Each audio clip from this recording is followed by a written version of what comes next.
Matters with Paul Rosen. Our diets, our Western diets in America are just really, you just don't realize how poor they really are. What would you say to others who would like to feel better? Sometimes you need to find the instructions. That's where the testing and everything comes in, because without that knowledge, there's no way I could have got to the point where I'm at today. Straight talk about health. And then I start preaching and telling them what I've been doing. And this guy named Paul Rosen has changed my life. With your host, Paul Rosen. By the way, the information contained in this program is not approved by the FDA, nor intended to treat, diagnose, or claim to cure any medical condition or disease as defined by Western medicine. However, skilled practitioners of many disciplines have found nutrition response testing to be a highly reliable supportive technology for assessing the health and fitness of the body's functional system. Okay, Paul, what's this thing about teeth or the fillings in our teeth being bad for us? What's this thing? Yeah, I'm trying to get the whole thing clarified. Song. No, better not. Better not do that. Well, now, many of us have not fillings. This early. I have fillings. You know, I've gotten fillings in my teeth within the past year. Should I be worried? If they're silver, you should. I don't think they are. Okay. Okay, so I'm Interesting. okay. You don't think they are. So, in other words, there are alternatives. Well, I can open my mouth right now and look in the mirror, and I'm not going to see silver. So let's just take a look at this amalgam monster that has basically been, dropped on people for, oh my gosh, for a long, long time now. I would think so. Now, do silver time. fillings go back decades? Yes. Okay. Yeah. Probably to the beginning of modern dentistry, I'm going to guess. I don't know the exact date, but I will tell you it's been an issue for, 50 to 75, 100 years. Whenever they first started to use them, there is no amount of mercury that is considered safe for human consumption. None. Has this Zero. been known, though, from the beginning? You say, maybe for many decades, dentists have been using silver as fillings, and mercury is part of that. Did they know from day one that mercury was bad for us? I can't say that for certain. I mean, for example, we didn't know from day one that lead was bad for us.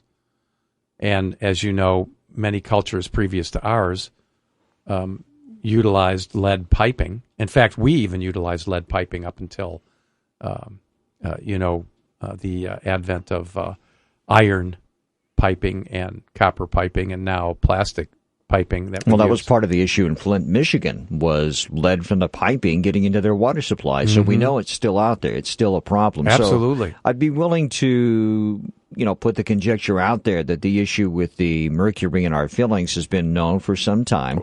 And maybe only, in recent years have we tried to get a cap on it or to deal with it in some way? Yeah, when we come back, I'll try to do a little quick investigation to see if I can find the date. But the bottom line is, for decades and decades and decades, the American Dental Association has pronounced mercury fillings safe and fit for use for human consumption. Meanwhile, the great human experiment has plodded on, and research has shown that there are extreme complications in many, many people as a result of exposure to mercury. Now, the term amalgam is essentially like the term, remember last week we talked about carrot concentrate? Yes. Well, that's a term that basically describes a synthetic coloring that is derived supposedly from carrot. This is sort of, the whitewashing, of a very, very toxic substance. Amalgam, which is basically mercury and some other metals. Zinc can be added and some other metals. It's very soft, so it's easy to work with, but it's extremely, extremely toxic in any level for human consumption, and the research is beginning to flesh that out.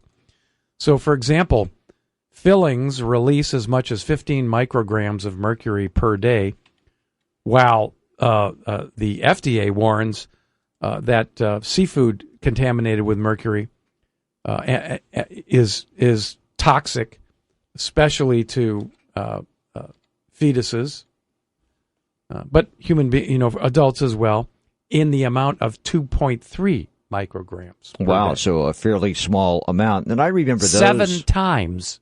Seven times the amount of mercury is released in most people's mouths who contain mercury amalgam fillings, as is acceptable to the FDA, mind you, of just seafood that might be contaminated with mercury in the amount of 2.3 micrograms. In effect, when you put those fillings in your mouth, then it's like a leaking vessel putting those toxic substances into your body. Every time you chew, grinding your teeth together releases mercury vapors. Consuming hot beverages releases vapors. And this is occurring, throughout the day. Over 160,000 dentists countrywide drill, bill, and fill, as they say, using mercury fillings. Did you like that one?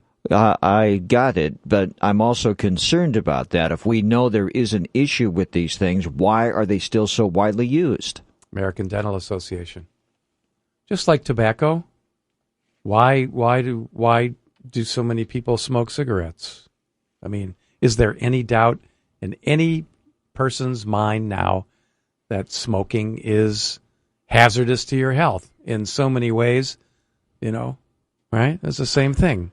Yeah, I guess. So you've got a public organization which represents the lion's share of that profession, the American Dental Association, which basically exclaims over and over and over, "There's no proof. There's no proof. There's no proof." Meanwhile, all I know in my clinic is when people come in with various types of functional conditions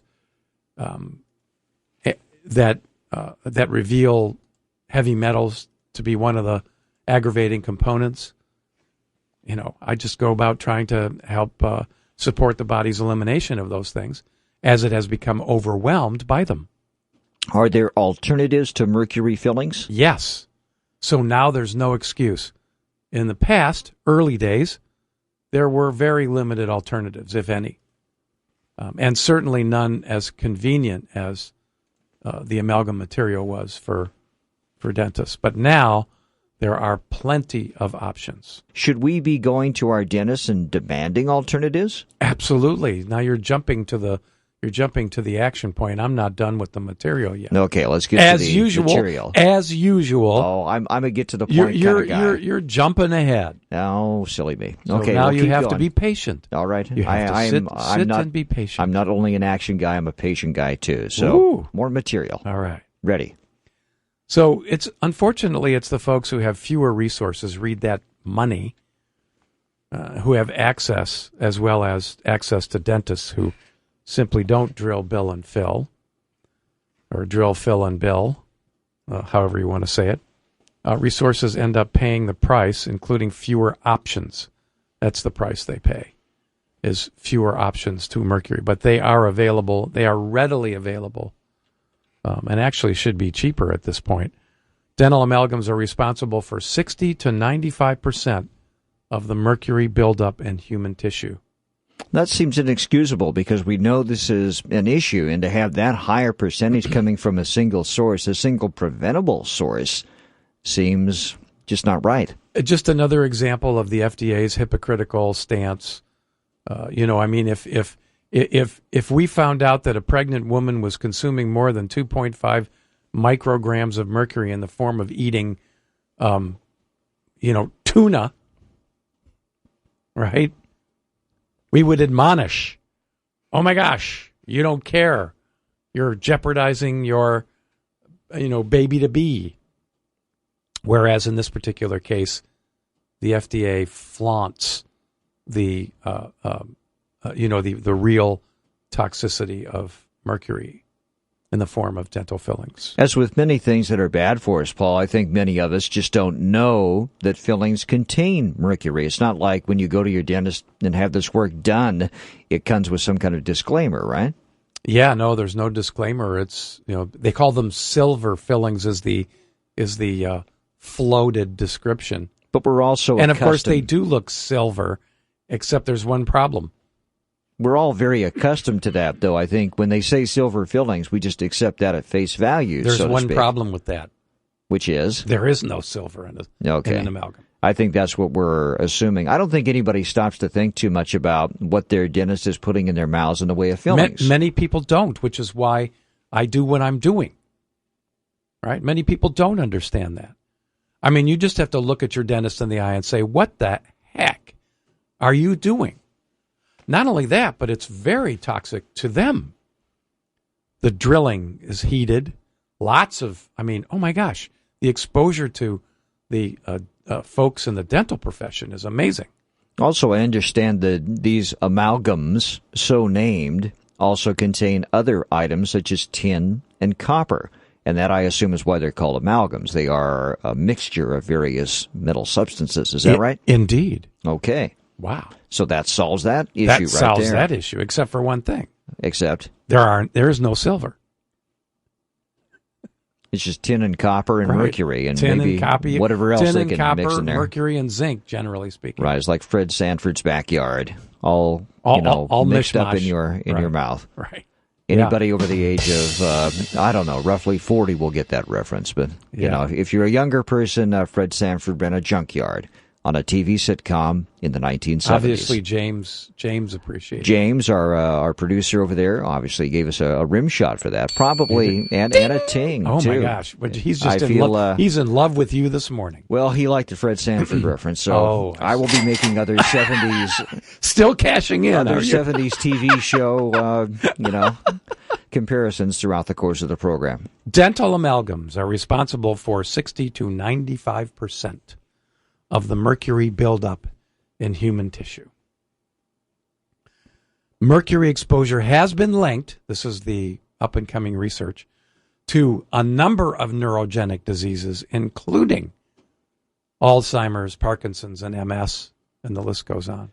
Well, that's pretty frightening. I would have thought that these were basic health issues, but to have our mental health and our brain processes, affected by this, that's pretty horrifying. It's totally horrifying. Here's another one for you. Dentists release their mercury into the water supply, goes into the sewage treatment plants, which, of course, in turn spreads it to the environment. Landfills, air, food, and water become extraordinarily contaminated from the mercury release. 3.7 tons of it per year. 3.7 tons. So, as with any toxic substance, there is this side effect that affects even those of us who are not using the product. Indeed.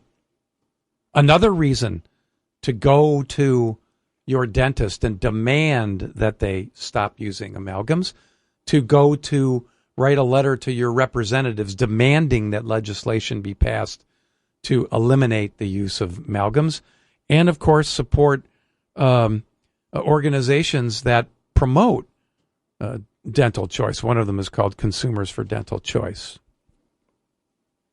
Really important. I mean, if you want to change the world, get busy. Have your voice heard. Don't just sit back there and moan and groan.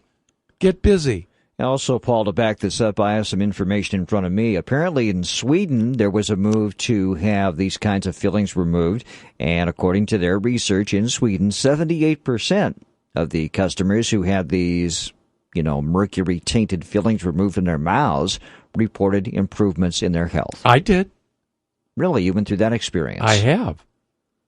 At what point in your life did you decide, well, I don't want that mercury in there anymore? Was that just because you were educated at a certain point about this issue and said, I don't want that going on? Well, it was the point when I lost my health back at the age of 45 and couldn't figure out what was going on. And that was one of the issues. And that was one of the factors. One of the many, right? Yes. Okay. So you went about doing that. So life forced me, right, to take up the challenge of finding alternative solutions to what was apparently an unsolvable situation. And so how do you go about making that happen? Do you go to a dentist and say, here's what's going on, I want this mercury out of there, what can you do for me?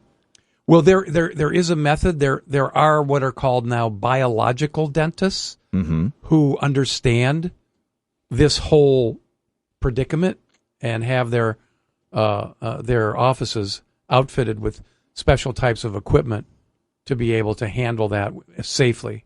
Right, to take out one filling and put in something that's safe, right? Yeah, but the removal process requires some steps that should be taken in order to prevent an overexposure of the fumes that are created by drilling out these amalgam fillings. Yet I don't know. I suppose we'd have to speak to a biological dentist. But I think that procedure would be sensitive. People who are biological dentists tout the fact. So you can Google it, you go on the web and find them. And if you're going to do it, there are some steps that you want to take, in the process. Don't just walk into your dentist that put the amalgams in and say, I want these amalgams out, right? You want to find somebody who's smart enough, who cares enough, who's ethical enough to recognize that the introduction of amalgams in the first place was a horror show, and that's probably not your dentist that put the fillings in. Because if it was, now, that doesn't mean, by the way, that in the beginning, right, if your dentist is old enough to have not had options of material, give them a break. But then they should have stopped putting amalgams as soon as the alternative material was available. Among this breed of dentists, Paul, apparently it's a big deal for them to make you safe by removing the mercury from your mouth. I'm looking at a few advertisements right now for biological dentists, and they specifically advertise themselves as being mercury safe and mercury free. Yeah. They want you to know that. So if they're putting that out there as their main selling point, obviously they consider that a primary reason that they would be out there trying to improve the health of their patients. And this is an interesting thing because I know there's an incredibly intense pushback by the American Dental Association against professionals like these who are outrightly recognizing the horror show of amalgam and doing something about it. They threaten both membership and potentially licensure. So these guys are pioneers, and they should be supported in every way. And it's also the recognition that people in the profession per se have finally recognized that amalgam should be eliminated from the arsenal of materials that dentists have. It's really kind of cool.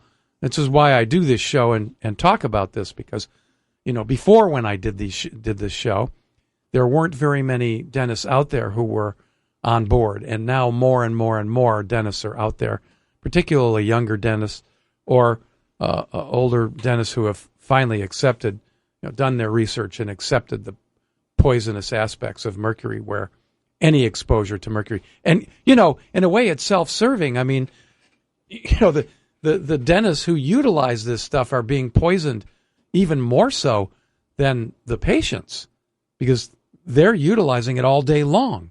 So, finally they're recognizing in their own interest in doing something about it. It's a pretty exciting time in that respect. But folks, don't be fooled, right? And I'm not suggesting that everybody run right out and get all of their amalgams out, because that process potentially could overwhelm your body's capacity to handle that much exposure, and you could get you could begin to undermine your health.